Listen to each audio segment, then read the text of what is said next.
ምንድነው ተስፋ ያደረግሽው? ሁሉንም ነገር መድብል ያውቃል፣ ግን እያወቀ ነው ራርቶ ለምሳ ብሬ ሰጠኝ። ምናልባት ሉላ ከንባትሽ ሚስቴ ትሆኛለሽ። ጊዜ ነው ጌታ። እወድሃለሁ።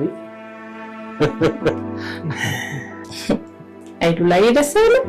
ወንድማማቾች ጓደኛቸው ቤት መጥቶ ሁሉም ነገር አልፎ ይሄ ደስ አይልም? እንስ መቼም ቅድስትን ታውቃታለህ አይደል? ማናት ማይ? እማዬ ማለት ናታ። አሁንም እማዬ እኮ ነው የምትለኝ።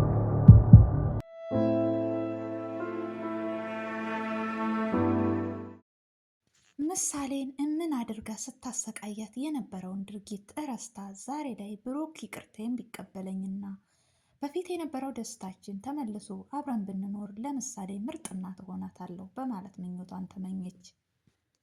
ሰላም ሰላም! ውድና የተከበራችሁ ውድ ቤተሰቦች ሰላማችሁ ብዝት ትርፍርፍ ይበልልኝ እያልኩኝ እንደተለመደው አዝናኝና አስተማሪ የሆነውን ምሳሌ ድራማ ክፍል 109ን ይዤላችሁ መጥቻለሁ። እንደምትወዱት ተስፋ አደርጋለሁ። ተወደዳችሁት ቪዲዮውን እስከ መጨረሻው ድረስ አይታችሁ ሼር፣ ላይክ፣ ሰብስክራይብ እያደረጋችሁ ታበረታቱ ዘንድ በአክብሮት እጠይቃለሁ። ባለፈው ክፍል ያቆመው በሩ ተንኳክቶም ነበረ። በሩ የተንኳኳው በማንም ሰውም እንደሆነ አልታወቀም ነበር። ዛሬ ላይ በሩን ያንኳኳው ሰው ማን ነው የሚለውን እምናይ ይሆናል። በሩ ሲንኳኳ መድብል በሩን ሊከፍት ተነሳ። በሩን ያንኳኩት ሉላ እና ሞገስ ሆነው ተገኙ። መድብል በጣም ደነገጠ። ሞገስ ምን ሆነክ ነው? እያመመክ ይህን ያለ ርቀት መንገድ መሄድ? ለሱ ብለህ እንደሞትክለት ያውቃል። ለምንድን ነው እንደዚህ ማድረግህ? ብሎ በጣም ደንግጦ ይቆጣዋል። አይ ዶክተሮቹም ዞር ዞር በልበት ስላሉኝ ለዛም ብዬ ነው ብሎም ይለዋል። ሉላም ምን ነው አንቺ እንኳን ተዋቲው ብሎም ይላታል። አይ እምቢ ብሎኝ ነው በማለት ትመልስለታለች። ውሸቷን ነው፣ እሷን ስላልጠየቀችው መታ መጠየቅ ፈልጋ ነበረ ብሎም ይላል። እሺ በቃ እንዲህ የሆነው ሆኗል፣ ታማሚ ወንድምህ አሁንም ታሞልካል በማለት ሂዱ ግቡ ብሏቸው ወደ ቤት ይገባሉ። ወደ ቤትም ሲገቡ ብሩክ በጣም ይደነግጥና ሞገስ ወንድሜ በጣም ነው የማመሰግነው፣ ለኔ ብለህ ብዙ ዋጋ ከፍለሃል፣ ያደረግኩህን ነገር ሁሉ ረስተህ ለኔ ብዙ ውለታ ውለህልኛል፣ ያንተን ውለታ መቼም አልረሳውም በማለት ምስጋናውን ሲያቀርብም ነበር። ሉላንም እንደዛው ሉላ እህቴ ላደረግኩሽ ነገር ሁሉ በጣም ይቅርታ፣ ለማታውቂው ሰው አሳልፌ ሰጥቼሻለሁ፣ ያን ሁሉ ነገር ረስታችሁ እናንተ ግን ለኔ ብዙ ውለታዎችን ውላችሁልኛል በማለት ምስጋናውን ሲያቀርብም ነበር። ችግር የለውም በማለት ተቀመጡ። ቁጭ ብለውም እያለ እንግዲህ ዝና ቁጭ ብለውም እያሉ አንዳንድ ነገሮችን እየተጫወቱም ነበረ። ጨዋታቸውን ቀጥለዋል። ሕፃን ሆነው ያሳለፉትን ተማሪ ሆነው ያሳለፉትን አህያም ሲጋልቡም እንደሆነ በዛም አጋጣሚ ሞገስ ምን ይል እንደነበረ መድብልም እንደማያስጠጉትና በዛን ሰዓት በጣም ምርጥዬ ጓደኛሞች እንደሆኑ ታሪካቸውን ሲያወሩም ነበረ። በዚሁም ሰዓት በጣም ደስተኞችና ሞተውም እንደዳኑ እኛ የሞትነው ዛሬ ብቻ አይደለም፣ እየሞትን እንነሳለን፣ የኔና ያንተ ጓደኝነት ዛሬ አይደለም የቆየ ነው በማለት ታሪካቸውንም ሲያወሩም ነበረ። በዚሁም አጋጣሚ ማህሌትና ኤፍራታ ማህሌት ለኤፍራታ አንዳንድ ነገሮችን ስትነግራት ነበረ። መድብል ቁጭ ብዬ አግኝቶኝ ብር ሰጠኝ፣ ይወዱኛል ማለት ነው፣ እንዲያውም ተስፋ ሆነኝ፣ ተስፋ ሰጠኝ ብላም ትላታለች። ምንድን ነው የሰጠሽ ተስፋ? አይ ባለፈው ሄደሽ ብሩክን ይቅርታ ጠይቂው ስትይኝ ነበር፣ ዛሬ ላይ ግን እኔም ሄጄ ይቅርታ እንድጠይቀው መድብል ተስፋ ሰጥቶኛል ብላም ትላታለች። የሚገርምሽ ነገር ደግሞ ምሳሌ አሁንም እማዬን የምትለኝ ግን ደግሞ መድብል ሞገስ ብሩክ ሊያገባ እንደሆነ ነገረኝ ብላም ትላታለች። ሊያገባ ተሆነ ቅድስት መሆን አለበት፣ በቃ ያንን የመሰለ ትዳርሽን አበላሽሽው፣ ለቀሽው ወጣሽ በማለት የባ ተስፋዋን ታስቆርጣታለች። በዚሁም አጋጣሚ ብሩክ ይቅርታዬን ተቀብሎ በፊት የነበረው ደስታችን ተመልሶ አንድ ላይ ብንኖር ለምሳሌ ምርጥ እናት ሆናት ነበር ብላም ትላታለች። እሺ ቅድስትንማ በአንድ ቀን ነው ደፋፍጬ ማወጣት ብላም ትላለች። ኧረ እባክሽ ማንሽ ይልሻል በማለትም ትመልስላታለች። ለማንኛውም ይቅር በይው፣ ሄደሽ ይቅር በይው። ነገር ግን እሺ እንደማይልሽ አውቃለሁ። መጠየቁ አይከፋም፣ ሄደሽ ይቅርታ ጠይቂው በማለትም ትላታለች። ባለፈው ይቅር በይው ስትይኝ ነበር፣ ዛሬ ላይ ደግሞ እነሱ ሰፈር ለምን ሄድሽ ብለሽ የምትጠይቅኝ ለምንድን ነው ብላም ትላታለች።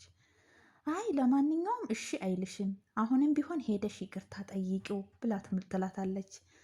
ዝና ትህትናን ሲያሰቃያትም ነበረ።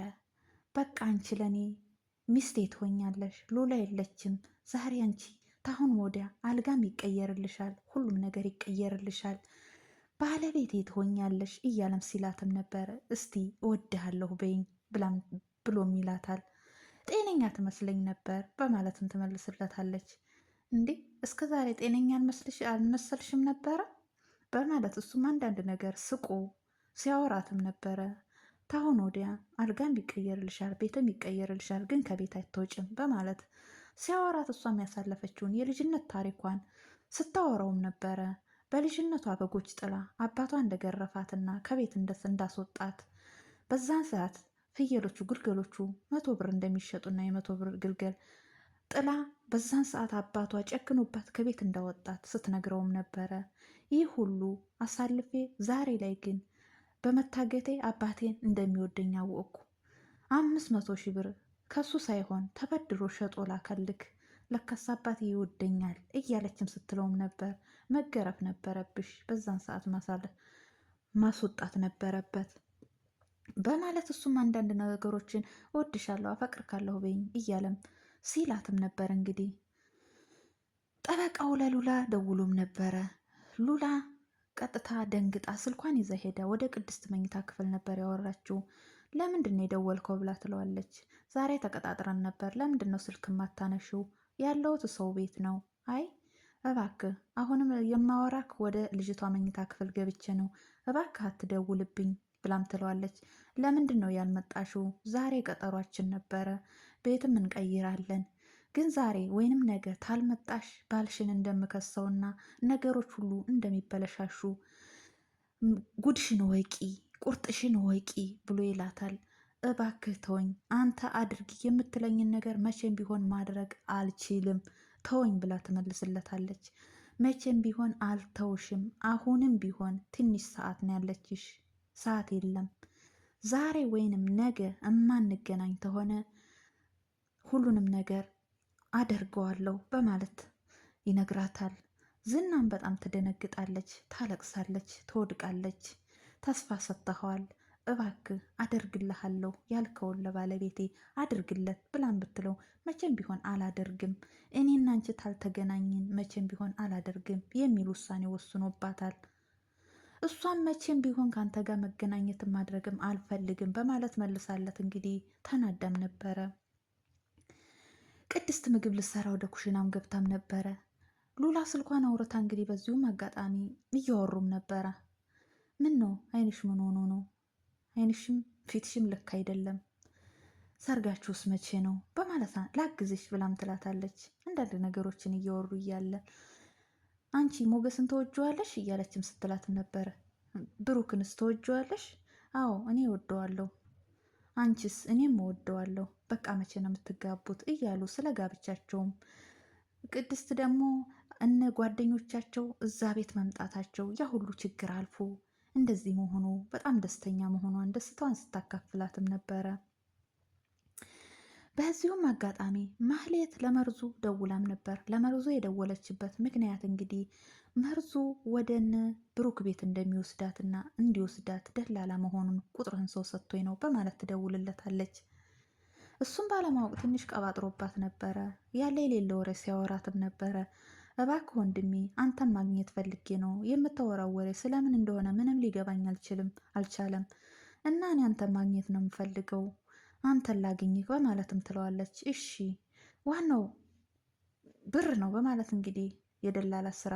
እሱም ቀጥታ የት ነው የማገኝሽ፣ የት ልምጣ በማለት ሻይ ቡና ተቀጣጥረው ሻይ ቡና ቤት ቁጭ ብለው እያወሩም ነበረ። በዚሁም አጋጣሚ ማህሌት ቅድስት የምትባለውን ታውቃታለህ ብላም ትለዋለች። አዎ አውቃታለሁ ያቺ ቆንጆ እያለ በመልኳ ሲያሞጋግሳት ነበረ። እሷ እንደማትወዳት አያውቅም። በዚሁም አጋጣሚ በጣም ትገረማለች። ቆንጆ ነች ያቺ በቅርብ ጊዜ ባሏ የተፈታው የዳጣ ጓደኛ ምናምን ብሎም ይመልስላታል። ባላለኝ አለችክ በማለት ተገርማ ትመልስለታለች። ባል የላትም በማለት ትመልስለታለች። በዚሁም አጋጣሚ በጣም ይደሰትና በቃ 17 ልጆች ወልዳለሁ ብሎም ይላታል። 17 ልጆች ምን ይሰሩልካል? አዲስ አበባ ውስጥ 15ቱን በትኜ የስራ ድርሻ ሲይዛችኋለሁ። በዛን ሰዓት እኔም ድልቅቅ ያለ ኑሮ እኖራለሁ እያለ ምኞቱን ሲገልጽላትም ነበረ። ዝናም ለመድብል ደውሎለትም ነበረ። እባካችሁን ተውኝ፣ ታልነካችሁን አንነካም፣ እምቢ የምትሉም ተሆነ ደግሞ ዋጋችሁን እንሰጣችኋለን ብሎ ይመልስለታል። መቼም ቢሆን አንተዋችሁም፣ የወሰዳችሁብንን መልሱልን። ምንም አልወሰንባችሁም፣ ወንድማችንን ወስዳችሁት ነበር፣ መልሰን አመጣ ነው፣ መልሰን ወንድማችንን ወሰድን፣ ሌላ የወሰድንባችሁ ነገር የለም። እምትተውን ተሆነ ተውን፣ አጠገባችሁ አንደርስም፣ አጠገባችን አትደረሱብን። አይ የምትሉም ተሆነ ደግሞ እያንዳንዱ ስራችሁን በሚዲያ ላይ አውጥተን ህግ ቦታ እንዲደርስ እናደርጋለን በማለት ይለዋል። መድብልም እሱን እንተያያለን፣ ዝናም እሱን እንተያያለን በማለት በድንጋጤ ስልኩን ይዘጋል ማለት ነው። ብሩክና ምሳሌ ቁጭ ብለው ባሉበት እንግዲህ ብሩክ ለምሳሌ ለምንድን ነው ጣፋጭ የምትበይው? እንደሚያምሽ ታውቂ የለ በማለት ይጠይቃታል።